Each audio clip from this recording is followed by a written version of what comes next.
Hello everyone, good evening from wherever you are, good morning, good afternoon, wherever you're watching me from today.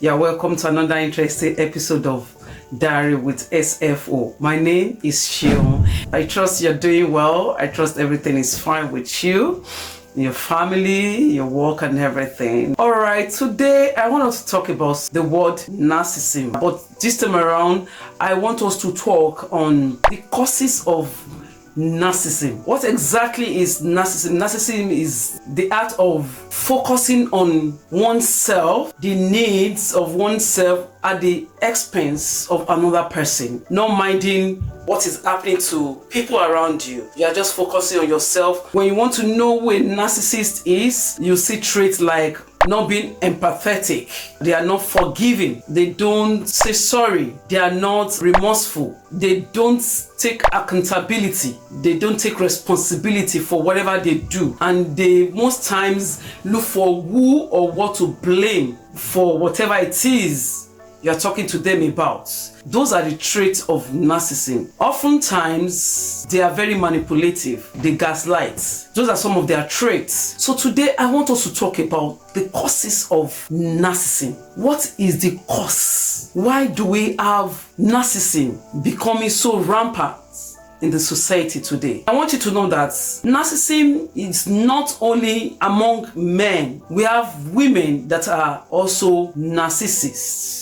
80 to 90% are men. Yes, because of the egoistic nature of men. So it's more common among men compared to women. So what are the causes of narcissism? Number one, early childhood environment. This can be in the form of parents excessively praising a child for not doing anything particular that is worthy of praise. A child needs to be accountable. You can't just be praising the child for doing nothing. You are not letting the child to know he or she needs to be responsible. So you make the child to feel it's okay to not achieve anything and yet be accorded. It's okay for you to be laid back. It's okay for you to be lazy. It's okay for you not to do your homework. It's okay for you to just be there. And you are still praising that child. You are praising the child, telling that child that you are a king. Whereas that child is not doing anything that is worthy of him to be called a king. So a child that has nothing to offer is being called a king. What are you doing? You are imputing in the mentality of the child that that child is superior to any other person without doing anything to achieve that kingship.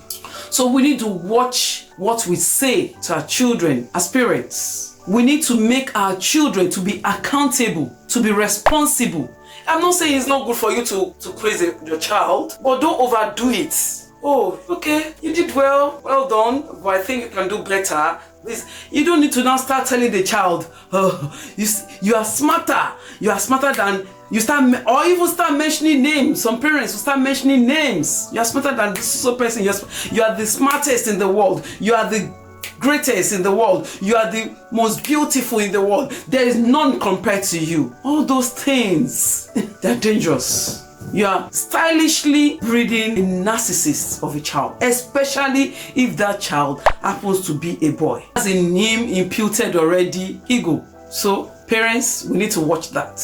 Another thing is emotional neglect or abuse. When a child's feeling is constantly ridiculed or neglected, that child will start having low self-esteem. We start having emotional trauma and make him to start thinking he's not worthy, killing the child's self-worth. And as time goes, the child will start finding a way of covering up his low self-worth, and we build a grandiose self-image, cope with his worthlessness. And that's how you see so many narcissists that they see others or their victims as someone lower than them. All these things can cause narcissism in a child. As the child grows, all these attributes will start growing in the child. And because of the feelings that is used to not being validated or being neglected, there won't be empathy in him or her. Such child will not have empathy in him or her because he is not being treated as such. He does not understand that language.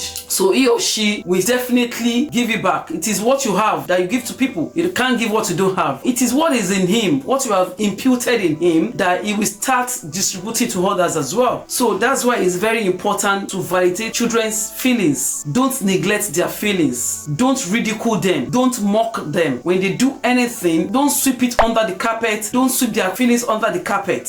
Validate it. Recognize how they are feeling. Don't laugh them when something happens. Don't laugh them. Don't let them feel embarrassed. Don't do it constantly. Another thing that could cause narcissism in your child is overindulgence of a child or being permissive. As a parent, you and another adult are talking, your child interrupts, and you don't see it as a wrong thing to correct. You indulge that child, you allow the child to get away with it. Or you don't know how to say no to your child. Whatever he or she wants per time, you allow it.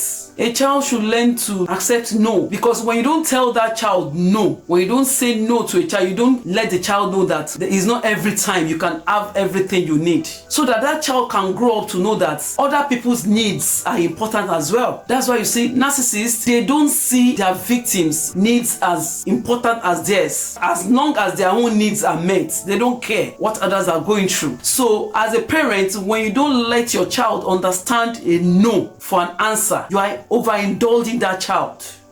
You are being permissive. Learn to say no to them. Even when you have that thing, just to teach that child that you can't have your way all the time. Learn to tell them no. It's not a crime. It's not going to kill them. You can't be giving them everything. You don't make a child to feel the whole world revolve around them. No, it's no. When a child is doing something wrong, correct that child. All these attributes will breed a narcissist as a child. Another thing is, as a parent, when you are authoritative or you are controlling and you raise your boy child especially in a controlling manner, whereby you have put fear into that child, the child cannot express himself. When something happens and the child is trying to explain himself or herself and you shut the child up without allowing him to talk, you are raising a narcissism. A child is not allowed to talk. A child is not free to make choices. A child is not free to move around. You have laid down strict rules and regulations in the house. All these things will breed a narcissist. And we have more than enough of narcissists now. So the time has come for us to start curbing all these things so that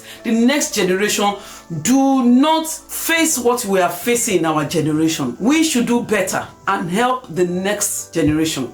Another thing that can cause narcissism is insecurity and low self-esteem, low self-worth. And this happens when you constantly say negative things to your child. All you see about that child is the negative part of the child. Even when that child does something good, you don't praise the child. You don't praise the child. But the moment the child does something wrong, you start raining abuses on the child. You start talking the child down. You start saying all manner of things. You don't let the child to see the good part of himself or herself. By so doing, you are damaging the child's morale. You are building a low self-esteem in that child. And so when you do that, as the child grows up, anyone the child sees that he or she can easily dominate, that child will start looking, especially when the other party is carrying a strong trait that is not in him or her. I'm not talking about the child that has become a narcissist now. If such person now come across a strong personality, all the narcissist we want to do is to find a way of bringing the other party down so that his low self-esteem, he can, leverage on that. Once he is able to penetrate the other party and is able to break the person, he or she will not start feeling good about himself or herself, thinking he's good after all. Like, build unhealthy competition and rivalry. Another thing is social and cultural influences. When a society prioritizes success, beauty, wealth to self-worth, that it's feeding narcissism. Because now, for example, when a girl that is beautiful but not intelligent or not brilliant but is seen better than one that is not so attractive but has brain, that is feeding narcissism, because now the one with the brain that is being neglected will think he or she has no self-worth, and the one that is beautiful will see himself or herself as being better than others, and this will create superiority complex and start making that girl to treat others as trash. So there won't be any respect or regard for the rest of the people around her. So we need to, as parents, we need to do better and try as much as possible to work on ourselves, on our parenting style, and as society as well.